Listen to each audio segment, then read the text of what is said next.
ఇక ఏడాది వేసవిలో వాతావరణంలో భారీ మార్పులు చోటు చేసుకోబోతున్నాయని హెచ్చరిస్తున్నారు Andhra university oceanography professor Ramakrishna. గత ఏడాది కంటే ఏకంగా 5 డిగ్రీల వరకు ఉష్ణోగ్రతలు అదనంగా నమోదయ్యే ప్రమాదం ఉందంటున్నారు. అటు ఉత్తర భారతం నుంచి ఇటు ఏపీలోని రాయలసీమ వరకు ఎండలు నిప్పులు కురిపించబోతున్నాయి.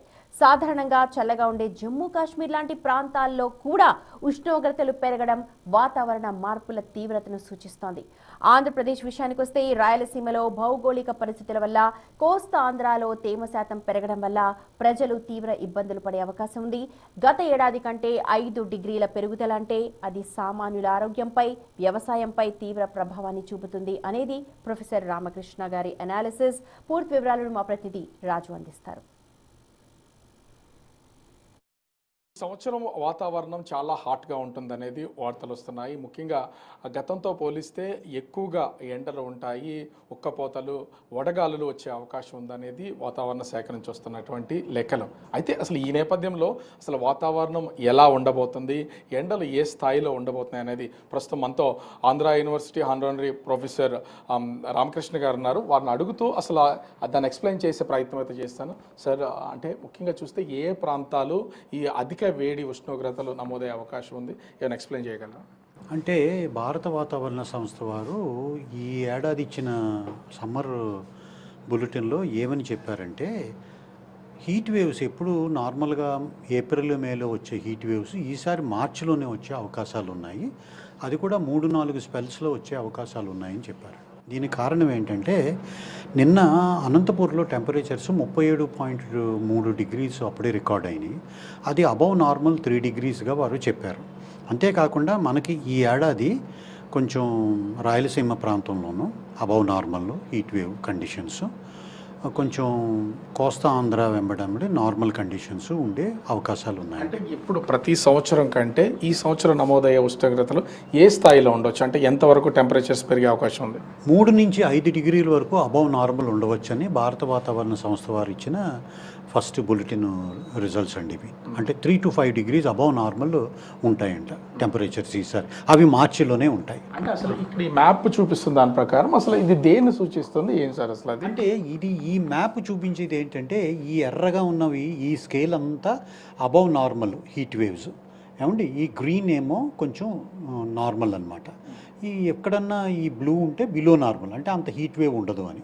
కానీ ఈ మ్యాప్ ప్రకారం చూసుకుంటే మనకి రాయలసీమ ప్రాంతం అంతానేమో అబవ్ నార్మల్, కోస్తా వెంబడంతా మటుకు నార్మల్ టెంపరేచర్స్, అంటే సమ్మర్ హీట్ టెంపరేచర్స్ రికార్డ్ అయ్యే అవకాశాలు ఉన్నాయి.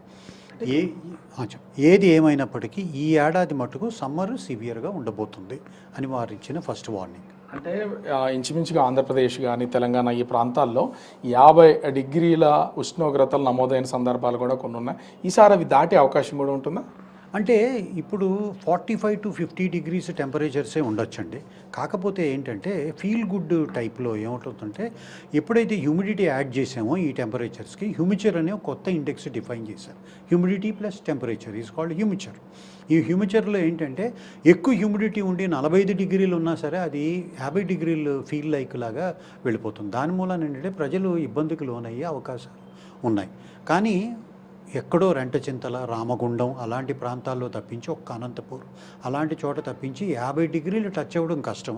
కాకపోతే ఏంటంటే హ్యూమిడిటీ తోడవడం మూలాన ఇబ్బందికి లోనవడం మటుకు ఎక్కువ అయిపోతుంది. అది అంటే ఈ వడగాలులు గత సంవత్సరం చూస్తే చాలా తక్కువగా ఉన్నటువంటిది. అసలు ఈ వాతావరణంలో ఇన్ని చేంజెస్ రావడానికి రీజన్ ఏంటి? ఇంత తొందరగా వేసవి తాపం రావడానికి గల కారణం ఏంటి? ఎందుకంటే ఎప్పుడు కూడా ఏప్రిల్ తర్వాతే స్టార్ట్ అవుతుంది, కానీ ఇప్పుడు మార్చి 1వ తారీఖు నుంచే ఆ హీట్ వేవ్ అనేది కనిపిస్తున్నటువంటి పొజిషన్ అయితే ఉంది. కారణాలు ఏమని అయి ఉండొచ్చు? ఒకటి, నార్త్ వెస్ట్రన్ ఇండియా నుంచి రాజస్థాను అటు సైడ్ నుంచి వచ్చే గుజరాత్ మీద వచ్చే హాట్ ఎయిర్ ఇన్కర్షన్ అండి ఒక కారణం. ఇంకొకటి ఏంటంటే ఓషన్ టెంపరేచర్స్, ల్యాండ్ టెంపరేచర్స్ ఈ డిఫరెన్స్ తగ్గిపోవడం మూలాన కూడా మనకి సీ బ్రీజ్ ఎక్కువగా సెట్ ఇన్ అయ్యి కంఫర్టబుల్ వాతావరణాన్ని సృష్టించకపోవడం ఒక కారణం. అది కాకుండా ఆన్ అ మైనర్ స్కేల్ ఇప్పుడు లోకల్ లాగా చూసుకుంటే బిట్వీన్ ది బిల్డింగ్స్ విపరీతమైన ఎయిర్ కండిషనర్స్ పెరిగిపోవడం మూలాన the hot air emanating from the air conditioners and also high urbanised లొకాలిటీస్లో ఉన్న vehicular traffic plus concrete jungle ఇవన్నీను డిఫారెస్టేషన్, ఇవన్నీ కూడా కారణాలండి. ముఖ్యంగా ఈ వేడి వాతావరణం అన్నది ఏంటంటే అర్బన్ లొకాలిటీలో ఎక్కువ మనం చవి చూస్తాం. ఎక్కువ దేశవ్యాప్తంగా చూస్తే అసలు ఏ ప్రాంతాలను నమోదు చేసే అవకాశం ఉంది, ఏ రాష్ట్రాలకి ఎక్కువగా దీని ప్రభావం ఉండే అవకాశం ఉంది? Rajasthan, Gujarat and north western Maharashtra, Uttar Pradesh and also parts of north eastern India and also Rayalaseema of Andhra Pradesh, ఇవన్నీ తెలంగాణ కూడా ఎక్కువ ఈ హీట్ వేవ్ కండిషన్స్కి లోనయ్యే అవకాశాలు ఉన్నాయండి. అంటే మనం ఇక్కడ చూడొచ్చు, ఖచ్చితంగా వాతావరణంలో మార్పులు అయితే చాలా వరకు వస్తున్నటువంటిది అయితే ఉంది. దీనిలో భాగంగానే దేశవ్యాప్తంగా కూడా అనేక రాష్ట్రాల్లో ఈ వేసవి చాలా ఎక్కువగా ఎండలు వడగాల్పులు వీచే అవకాశం అయితే ఉంది. ముఖ్యంగా ఆంధ్రప్రదేశ్లో ఉన్నటువంటి రాయలసీమ, కోస్తా జిల్లాల్లో కొంతమేర వరకు కూడా, దక్షిణ కోస్తాలో కొంతమేరకు వీటి ప్రభావం అయితే ఖచ్చితంగా ఉంటుంది.